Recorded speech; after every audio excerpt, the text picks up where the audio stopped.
Bonjour à toutes et à tous, je suis Virginie Baumann et j'ai le plaisir de vous accueillir aujourd'hui sur Instant Cactus, le podcast qui donne la parole à des individus inspirants, au parcours remarquable. Leur point commun ?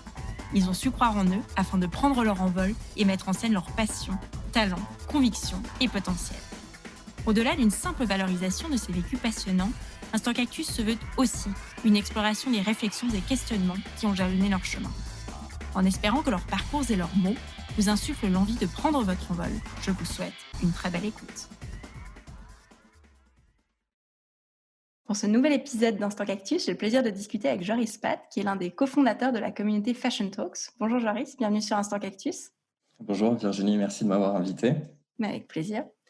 Est-ce que peut-être pour commencer, tu peux te présenter, nous raconter un peu ton parcours dans les grandes lignes et notamment comment est-ce que tu en es venu à créer cette communauté Fashion Talks ? Bien sûr, alors je m'appelle Joris Spat, j'ai 28 ans, donc je suis le fondateur de la première communauté de mode à Genève, donc qui s'appelle le Fashion Talks, CH. J'ai fait des études commerciales, de négociation, relations clients, mais aussi de gestion d'entreprise.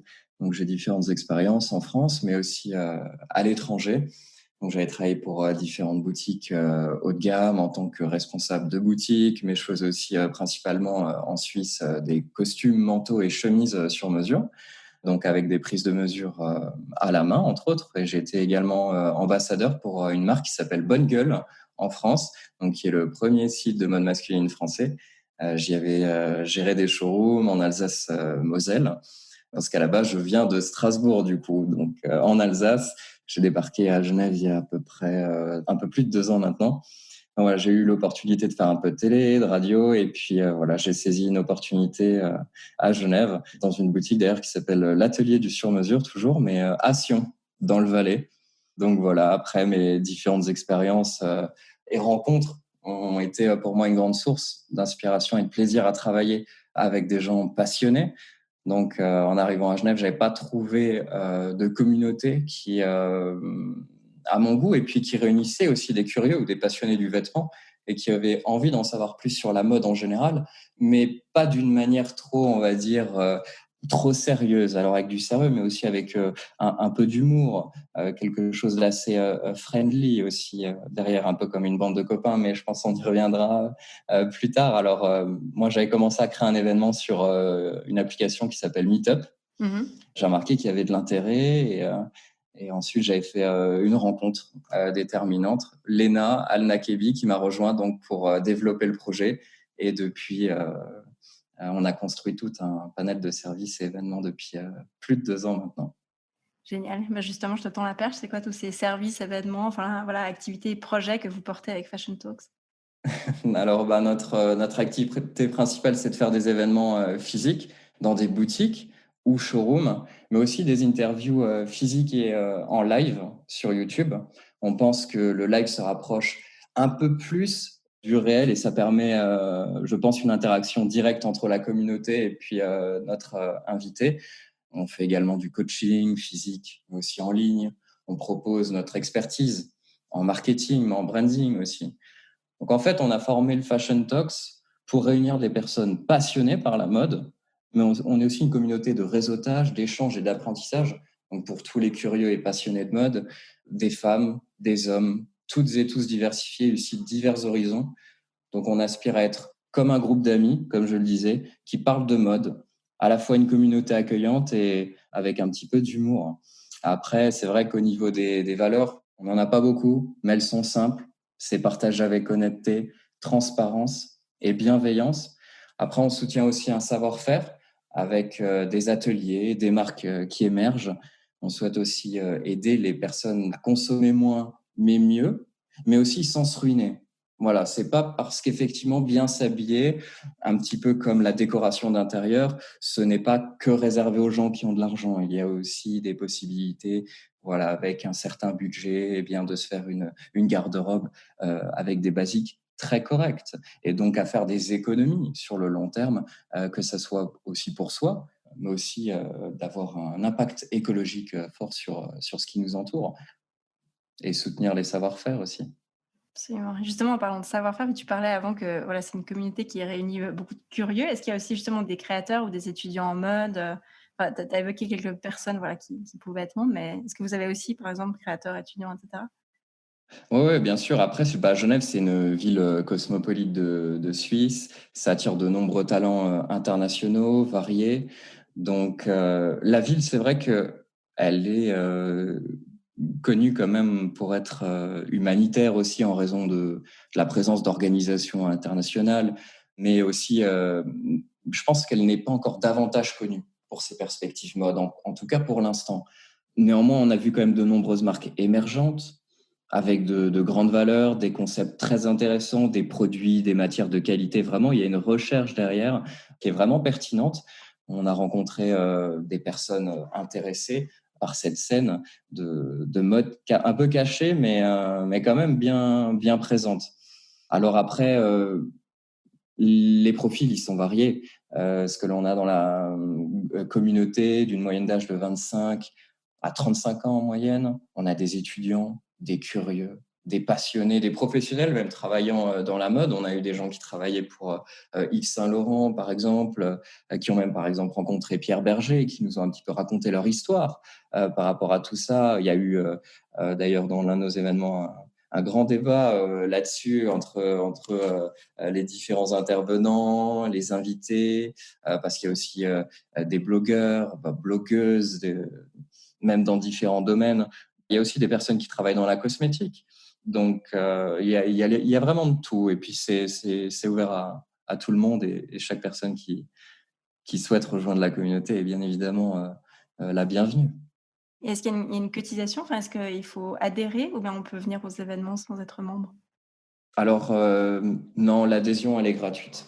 D'ailleurs, les événements aussi sont entièrement gratuits. On fait l'annonce sur les réseaux sociaux, Instagram, Facebook, et puis ensuite, les personnes sont libres, quant à elles, de venir ou non, et même de venir avec des amis. Super, on note pour la suite quand, dans un monde, post-Covid. Et justement, on va dire ça, dans un monde post-Covid, si je voulais me rendre à l'un de vos événements, à quoi est-ce que je peux m'attendre? En termes de voilà, qu'est-ce qui se passe? Où est-ce que ça se passe? Bien sûr. Alors, nous, on organise des événements principalement dans des boutiques ou des showrooms. OK. Donc, ce qui compte pour nous, après, c'est la satisfaction de notre communauté, en apprenant de nouvelles choses passionnantes, en rencontrant de nouvelles personnes qui partagent la même passion. Alors, on souhaite apporter le meilleur de ce que nous savons et aussi construire une relation de confiance et de partage avec les personnes qui nous rejoignent et qui sont présentes. On pense que l'échange d'idées est important et aussi c'est pour ça qu'on a créé en fait des événements qui sont axés sur la mode avec des invités, des marques et d'autres en même temps programmes inspirants durant l'événement. Alors après, si tu te rends à l'un de nos événements, ce que tu trouveras dans ces lieux, c'est des gens aussi de différents milieux sociaux et culturels, mais on partage aussi une même curiosité, la passion. Tu pourras en général y déguster des vins locaux ou encore d'autres créateurs qui font que ça soit d'autres jus, des vins. C'est déjà arrivé qu'on ait aussi une marque qui fasse des sirops à Genève. Donc vraiment, c'est vraiment intéressant. On touche vraiment, entre guillemets, un petit peu, on remet les mains un peu à la terre. Voilà. On pense aussi que c'est toujours plus agréable de partager ça autour d'un bon verre. Voilà, c'est toujours plus intéressant. Voilà, il y a des histoires, des échanges d'histoires de marques, donc par leur créateur ou le représentant de là où les marques. Mmh. Ça nous est déjà arrivé en fait de faire un événement dans un concept store et donc du coup, il y avait plusieurs créateurs. Donc forcément, chaque créateur vont parler bien de leur histoire, de leur marque, de leur expérience, même leurs idées, et aussi à ce moment-là répondre après aux questions des gens qui sont présents donc dans la salle. Tu peux même poser des questions directement et bien la créatrice ou au créateur et voilà, et comme ça au moins effectivement les gens peuvent aussi entendre un petit peu voilà, ta question et puis en même temps ses idées par rapport à la réponse. Donc voilà, je pense qu'il y a un temps pour tout et on fait toujours en sorte que tout soit parfaitement préparé et organisé pour permettre justement de passer un moment agréable, un moment magique avec tout le monde. Donc voilà, et après ensuite, il y a après l'événement, après que tout le monde ait parlé, Voilà, il y a toujours un petit after work où on discute tous ensemble, on se réunit, on s'échange les cartes, les contacts, etc. Il y a un vrai échange. Voilà, c'est un petit peu comme ça que ça se passe. Tu parles beaucoup, voilà, d'échange, de partage et je pense que, ben, ce qui est central, c'est clairement cette, passion commune pour la mode. Alors question peut-être un peu triviale, mais c'est quoi pour toi les caractéristiques d'un beau vêtement, d'un bel accessoire? Alors, pour moi, à ce niveau-là, c'est à la fois la coupe, c'est déjà, très important déjà, je pense, quand on essaie un vêtement, c'est sa coupe et puis aussi sa matière et après matière naturelle forcément. Bon, parfois on peut rajouter un peu de matière, technique dedans, hein, ça c'est pas encore, un problème tant que le produit n'est pas on va dire en majorité de polyester, on va dire que parfois on peut faire un petit peu avec. Il y a des détails par exemple comme ça peut être, je vais un peu aller loin dans les détails, mais un petit point de chaînette sur un jeans en selvage japonais, par exemple, sur le bas en général, ça se trouve sur le bas de pantalon. Certains détails qui sont complètement esthétiques, hein, d'ailleurs, hein, mais parfois aussi pour augmenter la qualité d'un produit. Ça peut être, je pense que la confection, c'est un point qui est très important. Je pense qu'on peut reconnaître un produit de qualité, comme sur une chemise, des points de couture par centimètre, par exemple. Plus le nombre est élevé, plus en général, effectivement, voilà, la chemise est de meilleure confection, ou des boutons en nacre, par exemple, cousus sur pied. Après, il y a différentes qualités de nacre. C'est un peu comme tout, hein, c'est comme le cuir, le coton, les matières. Il y a du bon et du mauvais partout. Que ça soit, on a effectivement l'Italie qui est connue, hein, par rapport à son cuir, par exemple, ou même sa laine, hein, par exemple. Mais il y a du bon et du mauvais aussi en Italie, ou comme en France, comme en Suisse, comme partout.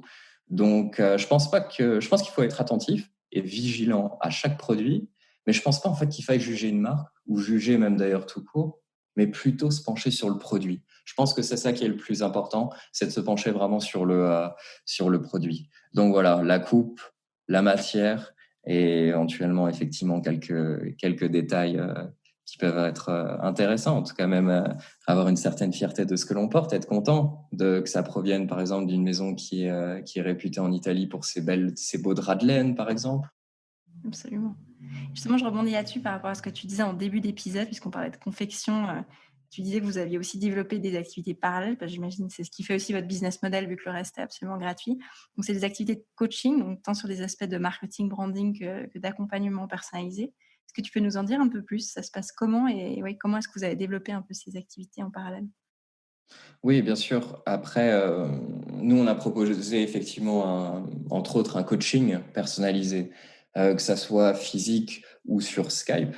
On est très attaché à l'écoute des besoins. Alors, en général, un peu pour expliquer, c'est vrai, un petit peu comment ça se déroule, puisqu'on a une première rencontre où on invite justement notre client, on prend un café avec elle ou avec lui pour comprendre ses besoins. On veut s'assurer d'offrir justement le meilleur service de style, hein, qui évolue avec les goûts aussi et le style de vie de la personne. Donc après, on vérifie sa garde-robe, on regarde par rapport à ses différentes tailles, son style, ses préférences et autres. D'autres recommandations aussi sur des vêtements et accessoires de sa garde-robe pour justement aider la personne à s'habiller pour différentes occasions aussi. On essaie de vraiment de toucher vraiment un large panel de choix justement pour que la personne puisse savoir après comment bien acheter, regarder un produit de qualité et puis aussi composer ses tenues selon ses préférences. D'aller faire les boutiques aussi. C'est d'ailleurs là qu'en fait la magie elle opère, puisque c'est là qu'on va pratiquer les conseils pertinents, justement en termes de couleur, de style, de choisir chaque tenue adaptée à ses goûts. Mais on veut aller au-delà de ça. Parce que je pense que voilà, le coaching, c'est quelque chose qui est présent un petit peu partout dans le monde. Ce qu'on souhaite aussi après, par la suite, c'est quelques semaines après avoir choisi l'un de notre service, c'est de suivre la personne que l'on a aidée, savoir aussi comment la personne a réussi à intégrer ces nouvelles pièces dans sa garde-robe et voir si la personne a d'autres questions. Voilà, donc ça aussi, ça fait partie effectivement de ce que l'on fait et l'expertise aussi effectivement de branding et de marketing où là aussi on aide les entreprises où je l'avais déjà fait effectivement à Strasbourg, par exemple, ou même Léna, ma collaboratrice, de son côté, même aux USA, puisque du coup, le Fashion Talks, et ça, j'ai peut-être omis de le préciser, c'est à Genève, mais aussi à New York. Donc, Effectivement, on avait mis ce voilà. détail important. C'est vrai que on n'en parle pas beaucoup parce que malheureusement, on est, comme tu le disais, et puis voilà, on est dans une situation compliquée. C'est très difficile pour l'instant. Donc, à ce moment-là, on attend avant de pouvoir justement avoir le feu vert, comme tout le monde, j'imagine, hein, dans les événements pour pouvoir refaire des événements à Genève, mais aussi du coup à New York. Donc voilà, on a une vraie équipe derrière, experte, pour aider les entreprises justement à développer leur marketing, leur branding et même leur communication, bien sûr. Super. On parlait avant de confection, et je voulais parler un peu avec toi de fashion tech, qui est lié à l'essor et à la prolifération de nouvelles technologies qui se sont répandues jusqu'au secteur de la mode et franchement, il y a un gros business par rapport à ça. Si on cherche actuellement, même les maisons de luxe essayent de se positionner là-dessus en gardant leur savoir-faire, mais en innovant tout de même. Comment est-ce que tu perçois, toi, ce futur à la jonction entre savoir-faire traditionnel des grandes maisons, justement, puis cette fashion tech qui a vu le jour et est-ce que ça va se cannibaliser? Est-ce que l'un va disparaître au profit de l'autre? Qu'est-ce que tu en penses? Non, bien sûr, c'est une question intéressante. Je pense qu'il y aura toujours deux mondes. Celui du grand savoir-faire traditionnel, même de la grande mesure, depuis des générations. Et après, il y a aussi celui de la technologie, au service de la demi, du sur-mesure. Moi, j'ai pu travailler dans une maison qui utilisait une technologie 3D. Je dois dire que le résultat était très satisfaisant. En général, je suis pas spécialement fan de ce style de concept. Je dois avouer que j'y ai quand même pris beaucoup de plaisir. Moi, je pense qu'à partir du moment où c'est bien réalisé, où il y a une bonne coupe, il y a une bonne matière derrière, il y a un service client de qualité, une bonne expérience client, moi, je dis pourquoi pas. Je dis pourquoi pas. Ça peut être intéressant. Je pense qu'il faut surtout faire attention à la prise de mesure 3D. Ça, c'est vraiment important, même à distance. Je veux dire, le mieux, c'est de prendre ces mesures à la main ou même d'aller chez une couturière, un tailleur, et puis prendre ces mesures main, ou même sur le patron en fait d'un vêtement qui nous va bien, et ensuite de le transmettre à la société en question, par exemple. Moi, je pense qu'il y a quelques marques qui font ça très bien. Dont une marque qui s'appelle Lanieri. C'est un excellent exemple, je pense, en Suisse, à Zurich. Et franchement, honnêtement, marque italienne, ils font ça vraiment très très bien. Alors, comme dit, je pense que ça ne remplacera jamais le traditionnel, ça c'est sûr, mais je pense que ça peut éventuellement être un complément, une entrée dans le monde de la demi-mesure. Je pense que ça peut être intéressant et surtout aussi pour le prix. En général, ça coûte effectivement en général moins cher qu'un tailleur traditionnel, mais il ne faut pas ignorer les deux Puis effectivement, tout un savoir-faire humain derrière. Enfin, je pensais, tu aussi. vois, même à des savoir-faire en broderie ou en autre chose. Je pensais à la maison Le Sage, qui travaille avec Chanel. Enfin, il y a des choses qu'on pourra peut-être jamais remplacer parce que ça, c'est quand même un savoir-faire unique, qui passe par l'humain et qui passe difficilement par une machine. Ah oui, bien sûr, absolument. Mais même, on peut prendre un exemple concret sur une veste de costume, par exemple. On a effectivement la boutonnière qui est au niveau des revers, au niveau du col de la veste.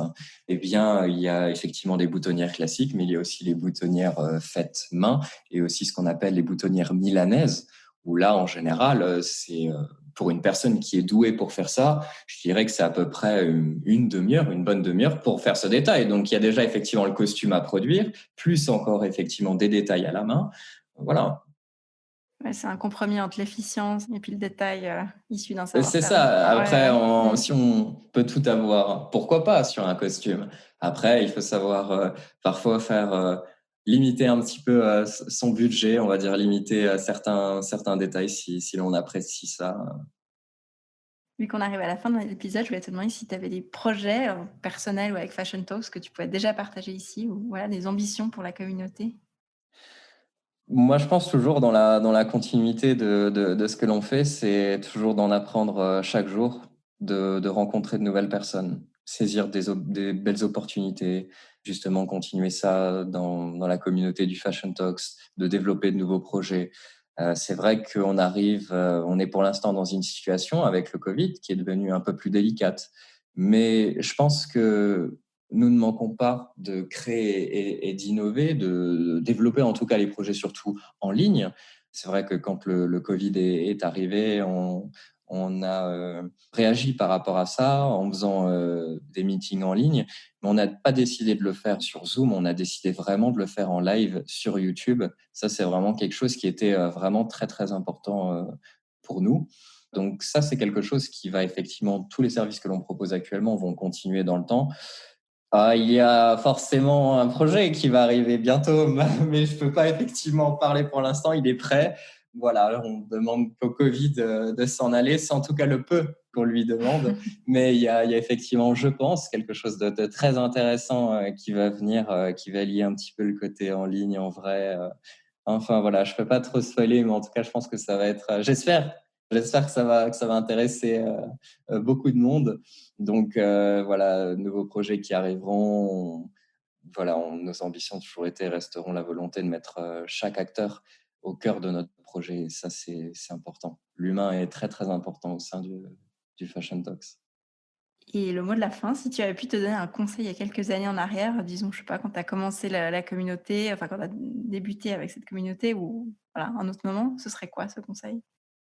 Ben, je pourrais prendre l'exemple du fait que je sois parti de Strasbourg pour venir à Genève. J'ai saisi une opportunité. Pour moi, le conseil, je dirais, de vivre sa vie, vivre ses rêves, de faire ce qui nous plaît et d'être heureux dans ce que l'on fait. Et je pense que voilà, de ne pas forcément avoir que des rêves, puisque des rêves sans objectif ne sont que des rêves. Donc voilà, essayer de faire ce que l'on aime. Je pense que c'est ça le plus important, ouais. À mon sens en tout cas pour l'instant, mais j'imagine que j'ai encore beaucoup de choses à apprendre. Super, merci beaucoup. Avec grand plaisir. Merci Virginie en tout cas. On arrive ainsi à la fin de cet épisode. J'espère qu'il vous a plu. Vous pouvez retrouver le podcast et les références de cet épisode sur le site instantcactus.com ainsi que sur les réseaux sociaux. Un grand merci à toutes et à tous pour votre écoute et je vous donne rendez-vous pour le prochain épisode.